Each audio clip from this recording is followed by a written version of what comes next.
Selamat datang di channel Baca-Baca.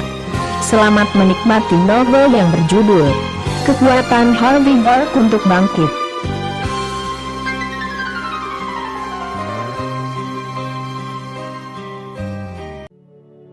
Bab 19.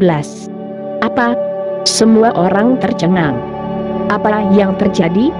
Orang tak berguna itu hanya mengangkat tangan kanannya sedikit.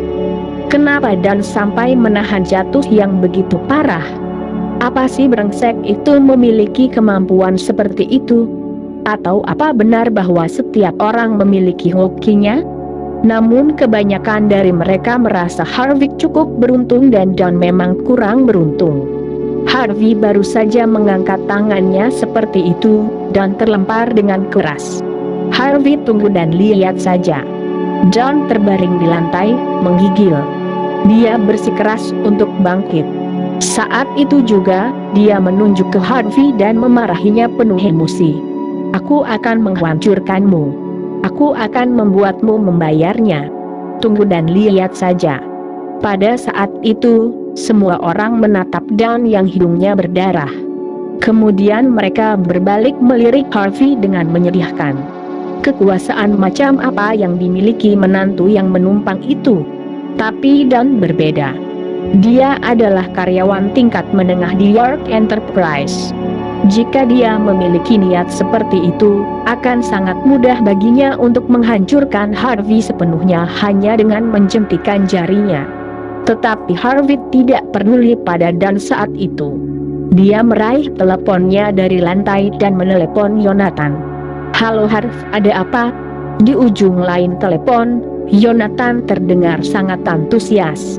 Harvey melirik John yang terbaring di lantai. Dia berkata dengan suara berat, "Ada seorang pegawai di York Enterprise yang menipu semua orang di luar sana dengan memanipulasi nama perusahaan. Singkirkan dia untukku." "Sangat mudah. Bagaimana kau mau kubereskan? Ambil semua darinya." Setelah itu, Harvey langsung menutup telepon. Harvey tampak tenang saat itu. Dia bahkan menelepon di depan John. Melihat itu, John penuh amarah dan berteriak emosi, "Brengsek! Beraninya kau memukulku? Ini belum selesai. Kau tidak tahu aku siapa. Aku bekerja untuk York Enterprise. Aku dilindungi oleh Yorks di Southlight. Di Southlight, aku bisa melakukan apapun yang aku inginkan dan tidak ada yang berani menolakku." Pada saat itu, John sangat murka, sampai kehilangan akal sehatnya. Emosinya memuncak dan mengeluarkan ponselnya untuk melakukan panggilan tanpa sadar. Tetapi dia menyetel telepon pada mode pengeras suara hanya untuk memamerkan dirinya. Setelah beberapa saat, mereka mendengar suara yang berat dan berwibawa di ujung lain telepon. "John, ada apa?" "Tyson, aku dipukuli." "Ya itu betul. Ini villain nomor 5 di Royal Neighborhood. Tyson, bawalah lebih banyak orang bersamamu. Kita harus mengalahkan si brengsek ini secara brutal," kata John meletup-letup. Di ujung telepon yang lain, Tyson tampak terkekeh seketika. Kemudian dia berkata dengan tenang, "Tidak masalah. Aku di dekat sini. Aku akan tiba di sana dalam 10 menit." Saat John menutup telepon, dia menatap Harvey dan berkata, "Brengsek! Jangan berani lari.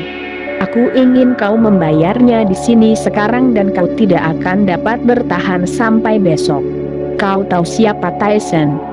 "Dia adalah Tyson Woods." Bab 20. Saat John menyebut Tyson Woods, semua anggota keluarga Simil menarik nafas pasrah. "Siapa Tyson?" "Dia adalah orang terkenal di Niumhi. Banyak orang ingin dekat dengannya, tetapi mereka tidak dapat melakukannya. Calon menantu laki-laki itu, John, bisa memintanya untuk datang."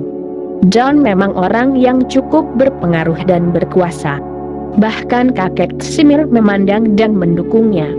Dia agak puas dengan cucu menantunya itu. "Kau tidak mau aku bertahan sampai besok? Baiklah." Harvey tersenyum. Aku memang penasaran.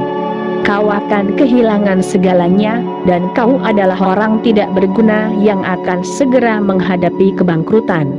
Aku ingin tahu bagaimana kau menghadapinya. Seseorang tertawa terbahak-bahak. Apa dia sudah gila? Chuan Xander adalah pemuda kaya. Cek $1 juta miliknya masih di sini. Bagaimana bisa dia mengatakan Chuan Xander akan kehilangan segalanya dan menghadapi kebangkrutan? Apa dia tahu apa itu kebangkrutan? Oh, menantu yang menumpang ini selalu tinggal di rumah dan menonton TV atau membaca novel. Dia bahkan tidak memiliki pendidikan yang baik. Itulah mengapa dia berbicara omong kosong sekarang. Kalau aku jadi dia, aku pasti segera kabur. Jika tidak, aku takut tidak akan bertahan sampai besok jika Tyson sampai di sini. Ngomong-ngomong, haruskah kita memanggil polisi? Apa kau bodoh? Kenapa kita harus memanggil polisi? Kita harus memanggil ambulans sebagai gantinya. Kita tidak bisa membiarkan orang yang tidak berguna itu mati di sini. Pembawa sial. Semua orang di Tsimmers tersenyum bahagia. Beraninya orang tak berguna itu begitu keras kepala di sini. Seberuntung-beruntungnya ialah tidak dipukuli sampai mati. Saat itu, ponsel dan bergetar lagi. Dia langsung mengangkatnya. Itu adalah telepon dari atasannya, Wakil Presiden New York Enterprise. Dan, kau brengsek. Apa yang kau lakukan di luar sana? Nona Xavier menelponku, bilang bahwa kejahatan penyalahgunaan dana proyek perusahaanmu terungkap. Sekarang, kau dipecat oleh perusahaan. Seluruh propertimu dibekukan dan dilikuidasi. Biarkan aku memperingatkanmu. Setelah kau dikurung di penjara, kau harus tahu apa yang harus atau tidak boleh kau ungkapkan kepada otoritas di sana. Aku, John akan bertanya tentang sesuatu, tapi sayangnya, teleponnya ditutup. Saat itu, dan tidak bisa memulihkan dirinya. Kenapa aku tiba-tiba bangkrut? Menantu brengsek ini membuat tebakan yang benar. Dia mengutukku. Tetapi Don adalah pria yang cerdas. Dia segera menyadari diri. Sekarang kejadian itu belum diketahui orang lain. Jadi, dia masih bisa memanfaatkan beberapa koneksi yang dimilikinya. Namun, jika dia melewatkan kesempatan itu malam ini juga, berita ini mungkin akan terungkap keesokan harinya. Maka, dia mungkin tidak akan pernah bisa bersama Mandy di sisa hidupnya. Jadi, apapun yang terjadi, dia harus mencapai tujuannya dengan mensukseskan malam ini karena dia telah kehabisan semua pilihan lainnya. Selain itu, menantu yang menumpang ini memang menyebalkan. Lebih baik lagi jika dia menghabisi Harvey di sana dan juga di Tsimmers. Kemudian dia akan berada di antara keluarga Zimmer. Chuan Xander, ada apa? Zack, yang berada di sampingnya, bertanya dengan nada menyanjung.